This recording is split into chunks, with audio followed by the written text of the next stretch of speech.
Bien, bonjour frères et sœurs. Aujourd'hui, je suis excitant pour vous. On voit la gloire de Dieu. Oh oui, on va voir, je le promets, la gloire de Dieu. Oh mais attention, je ne parle pas de voir des nuages en or. Je ne parle pas des visions ridicules ou inventées ou qu'on pense qu'on a vues. Beaucoup parlent de cette expérience que Moïse a recherchée et qu'il a eue. Il a vu Dieu, il a vu la gloire de Dieu et ensuite cherchent à la vivre eux-mêmes sans comprendre ou encore moins lire qu'est-ce qui s'est passé dans l'histoire. Nous, dans cette petite étude que nous faisons ensemble, dans ce petit groupe YouTube, euh, on va lire la Bible. C'est ça qu'on fait. On cherche à voir vraiment ce que Dieu a dit. Et donc, on va aller voir justement cette histoire où est-ce que Moïse a cherché à voir et qui a vu la gloire de Dieu et vraiment voir pour nous-mêmes qu'est-ce qui s'est passé. On commence par la demande. Dans Exode 33. Exode 33 et à partir du verset 17. L'Éternel dit à Moïse, je ferai ce que tu demandes, car tu as trouvé grâce à mes yeux et je te connais par ton nom. Moïse dit, fais-moi voir ta gloire. L'Éternel répondit, je ferai passer devant toi toute ma bonté, et je proclamerai devant toi le nom de l'Éternel. N'oubliez pas ça. Je fais grâce à qui je fais grâce, et miséricorde à qui je fais miséricorde. L'Éternel dit, tu ne pourras pas voir ma face, car l'homme ne peut me voir et vivre. Arrêtons l'instant ici. Vous comprenez que Dieu n'est pas en train de dire juste sa face, parce que Dieu n'a pas de visage en soi, il n'a pas de corps, il est esprit. Il veut vraiment dire, comme il dit à la deuxième partie, l'homme peut me voir et vivre. Donc tous ceux qui parlent d'avoir vu Dieu, que Dieu est apparu à eux, ou qui ont été amenés même au troisième siècle comme Paul, et qui ne parlent pas d'avoir tombé face contre terre, d'avoir été tout tremblant, mais qui étaient comme tout heureux, ils ont-tu vraiment vu Dieu? Parce que l'un peut le voir et vivre. Parce que quand Jean a vu la version glorifiée de Christ dans le livre de l'Apocalypse, il est tombé à terre comme mort. Parce que des hommes qui ont eu des visions comme Ézéchiel et Isaïe étaient tout tremblants et épouvantés de cette représentation de la gloire de Dieu. Parce que même Paul dit qu'il n'était pas capable de témoigner de ce qu'il a vu, tellement c'était trop grand pour lui.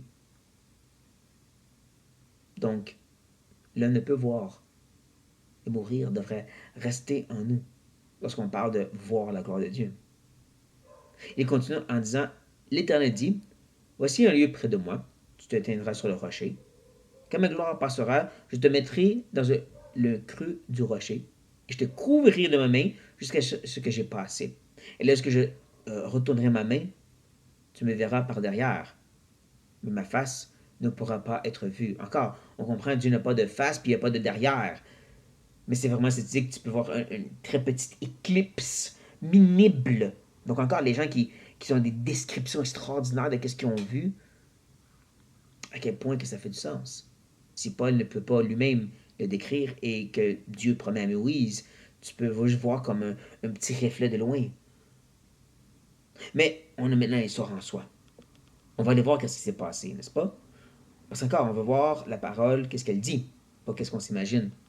Et au verset 5 du chapitre 34, l'Éternel descendit dans une nuée et se tint là auprès de lui et proclama le nom de l'Éternel.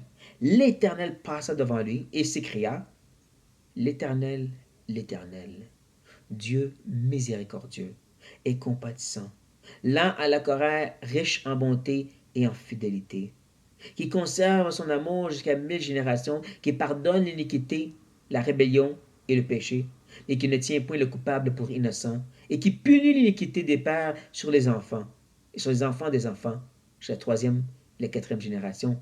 Aussitôt, Moïse s'inclina à terre et se prosterna. Deux choses. Voici comment la gloire de Dieu s'est manifestée, non pas par des sortes d'images, mais par une proclamation de qui est Dieu. Une description. Vous voulez voir la gloire de Dieu? Lisez les psaumes, lisez des passages où que Dieu est exprimé, il est décrit devant nous par des mots. C'est là que sa gloire se trouve. Qui est Dieu? et comment il se révèle à nous dans les écrits.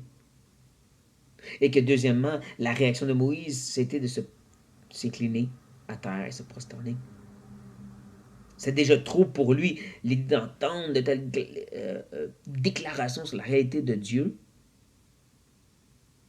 qu'il s'est juste incliné. Donc, gardons ça en tête dans notre désir de voir la gloire de Dieu. Pas besoin de manifestation.